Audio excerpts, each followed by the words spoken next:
Welcome on into our second installment of Around the Big Sky. We're your hosts, Blake Barington. And I'm Karl Hunt. Today, we'll take a look at what's been going on in Big Sky cross country, volleyball, golf, and soccer. We'll also be joined by Weber State senior runner Lexie Thomspon and Sacramento State women's soccer junior Kylee Kim-Bustillos. Karl, get us started with what's been going on in Big Sky cross country. Yeah, so the Northern Arizona men topped the USTF CCCA national poll for the 23rd consecutive week, which is a modern era record. Southern Utah also joined the Lumberjacks in the poll at 29th. And on the women's side, Northern Arizona continued to receive votes in the national rankings. 8 men's teams and 3 women's teams are regionally ranked. Northern Arizona sits in first in the Mountain region, while Southern Utah is 7th and Weber State is 9th to place 3 teams in the top 10. All 3 women's squads are ranked in the top 10, with Northern Arizona 4th, Southern Utah 5th, and Weber State 7th. Southern Utah sophomore Thomas Grant captured Big Sky Male Athlete of the Week honors by finishing 7th at the UC Riverside Invitational with a time of 24 minutes and 32 seconds for the 8K race. Weber State's Lexie Thompson repeated as Big Sky Female Athlete of the Week as she claimed her second title of the season at the BYU Invitational with a 5K time of 17 minutes 48 seconds. Lexie now joins us on the show. Lexie, how are you doing today? Hi, good. You've had a pretty good start to your senior season, having won both of your races so far, resulting in Big Sky Athlete of the Week honors. How does it feel to begin your final season like that?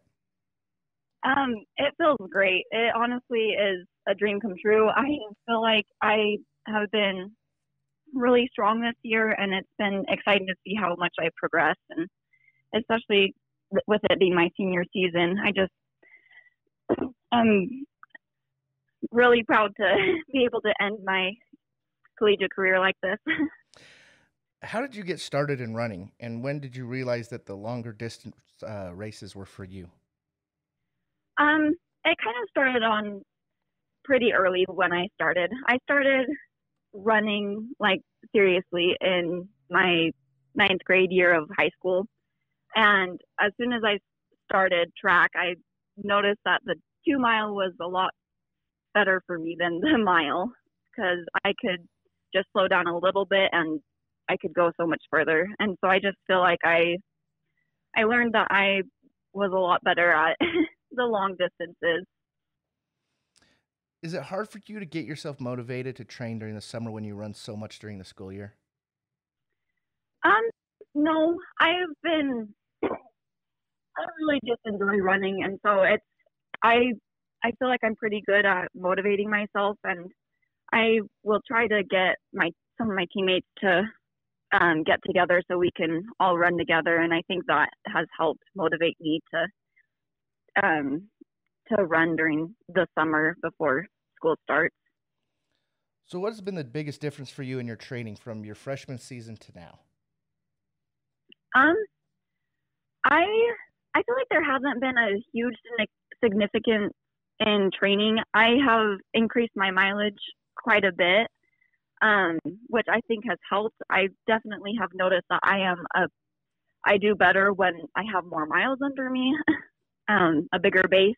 So I think that's been part of it. And I think my coach is really good at individualizing workouts for us. And I think he's also learned what type of workouts have worked better for me personally and seeing results quicker. So I think that's mainly been the big difference. What advice would you give to anyone that's wanting to compete in cross country and track and field at the college level? I would say be patient with yourself and just trust the training, trust the process, because a lot of times the hard work that you've been putting in can sometimes take a lot longer than you think to start seeing results. For me personally, it took a couple years for me to start improving a lot to the point where I feel like I should have been. So what are some of your personal goals for the cross country and track and field seasons this year? So a lot of my goals, I want to start placing pretty high at the bigger meets, and I want to. My goal is to win conference this year and just try to also win conference as a team. We're trying. We have a really good team, and we're all feeling strong. So, yeah. And then I would like to qualify for the national meet at the Mountain Regionals.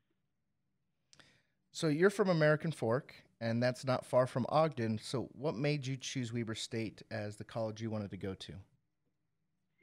I feel like I wasn't a huge standout in high school. I wasn't incredible, but I wasn't awful. So I feel like not a lot of colleges were necessarily interested in me, and I feel like Weber State was really good at looking at athletes' potential instead of like what they have mainly done in high school. So I think that was one of the biggest contributors. And my brother also signed with Weber State 2 years prior to me, and so I felt like it was right because I was going to be able to be competing alongside my brother, which has been really fun. Hey, Lexie, thank you for joining us on the show, and good luck the rest of the season. Thank you so much. Stay up to date with the Big Sky Conference. Follow us on Facebook by searching Big Sky Conference and at Big Sky Conf on Twitter, Instagram, and Snapchat. All right, next up, we'll talk about Big Sky Volleyball. Karl, what's been going on there? So Weber State jumped to the top of the Big Sky standings with a 7-2 record after a great weekend this past weekend where they went 3-0 and defeated the likes of Kansas State and SMU. Northern Arizona also had an excellent weekend and jumped into a tie with Southern Utah for second with a 6-3 record on the season. The Lumberjacks also defeated LSU and Flagstaff over the weekend to make it their second straight year of defeating a team from the SEC at home. Northern Arizona is the lone Big Sky team to face a ranked team this week. They will travel to Gainesville, Florida to take on the 11th ranked Gators. Big Sky Offensive Player of the Week was Montana State's Evie Wilson. Wilson led the Bobcats to a 2-0 record over the weekend as they picked up wins over UTEP and CSU Bakersfield. Wilson also averaged 3.57 kills per set and had a hitting percentage of 35.8%. Weber State Sam Sheese was named the Big Sky Defensive Player of the Week and averaged 1.67 blocks per set. When we come back, we will take a look at Big Sky Golf and Big Sky Soccer, and we'll be joined later by Sacramento State's Kylee Kim-Bustillos. Need a hotel for work or just a night away? With over 50 hotels open and more on the way, we want to be your home away from home. My Place Hotels is proud to be the official hotel of the Big Sky Conference. In Big Sky Golf, the Binghamton men tied for 6th at the Cornell Fall Invitational, while Northern Colorado also posted a top 10 finish by placing 7th at Colorado State's Ram Masters Invitational. Sacramento State's Casey Liebrick and Northern Colorado's Jack Castiglia were named co-Big Sky Golfers of the Week. Liebrick tied for 2nd at the Golf Week Conference Challenge in Cedar Rapids, Iowa, posting a 7-under par score of 209. Castiglia recorded a second straight top 10 finish with a 1-under par 209 for 8th place at the Ram Masters Invitational.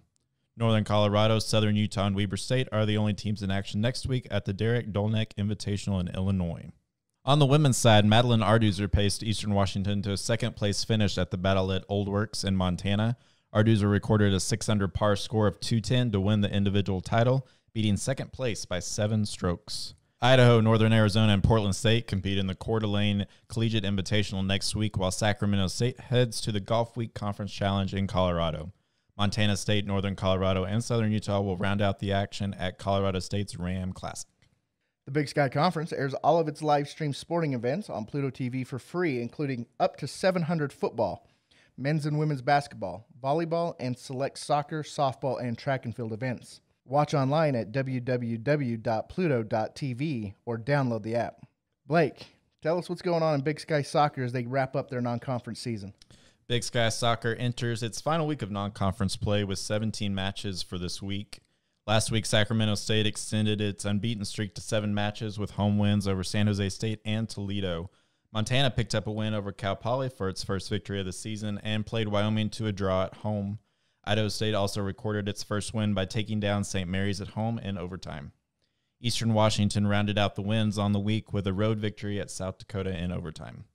Sacramento State continues to lead the conference with a 5-1-2 record. Junior forward Kylee Kim-Bustillos recorded goals in both of the Hornets' wins last weekend, including the game winner over Toledo, to earn Big Sky Offensive Player of the Week honors. Montana sophomore defender Mackenzie Kilpatrick was named Big Sky Defensive Player of the Week. Kilpatrick was part of a defensive unit that limited opponents to just one goal in 200 minutes of action last weekend, with that goal being a penalty kick converted by Wyoming. Kim-Bustillos has been on a tear offensively through the first half of the season with 13 points and 6 goals, twice as many as any Big Sky player. She now joins us on today's show. Kylee, how are you doing? Hi, I'm good. How are you? I'm doing well. We appreciate you taking the time to be on our show today.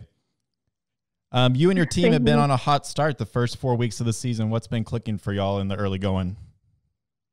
I think we worked really hard during the spring and in the beginning of the season to, get some chemistry and work on all the tiny details and focus on them.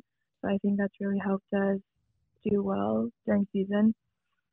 You suffered an injury midway through the last season. Talk about your mindset and getting back into the swing of things heading into this year. I'm just really grateful to play again. It was a long 7 months, so it just was really nice to be back on the field. Whether I do well or not, it's about how the team does. So I'm just really glad we're doing well and I can contribute to some of that. I know the team fell short of your goals last year, missing the conference tournament. What was the focus during preseason to get back towards the top of the conference this year? We really worked on the culture off the field. And not only on the field, we've definitely tweaked some things on the field, but we mostly worked on the chemistry and eliminating all the gray areas that we may have and focusing on just us being as a team and a family and living green, as we like to say. So I think that's helped us do well, and we learned from our mistakes, and now we're just trying to improve and be better. You were an all-state player out of Hawaii. What drew you to Sacramento State? I wanted to be in California. That's somewhere in California. And I liked the school. It wasn't too big or too small for me, and it wasn't overwhelming. And I just really liked Randy. He's a really nice guy. So that's what drew me to Sacramento. So on or off the pitch, what's been your favorite memory so far in college? Probably going to Hawaii. It was really nice seeing my family and showing my team my home and all the beautiful things Hawaii can offer. So it was really nice. Yeah, and like you said, your team played in the Hawaii Invitational a few weeks ago. How was that for you going back and playing close to family and friends? It was so nice. It was really nice seeing my family and playing in front of my friends again. I haven't played in front of my family and friends in a while. It's been 3 years, so I really enjoyed it. So I know soccer and school take up a lot of your time these days, but what do you enjoy doing when you get some free time? Yeah, free time. What is that? It's usually when I go home. I like to go to the beach a lot and just hang out with my friends. But I don't get a lot of free time. Well, Kylee, we appreciate you joining us today. Best of luck the rest of the season. Thank you. That's Sacramento State junior forward Kylee Kim-Bustillos joining us on Around the Big Sky. That's a wrap on this week's show. We appreciate you tuning in. We'll be back next week to talk more Big Sky sports. Until then, we're Blake Barington. And I'm Karl Hunt. On Around the Big Sky.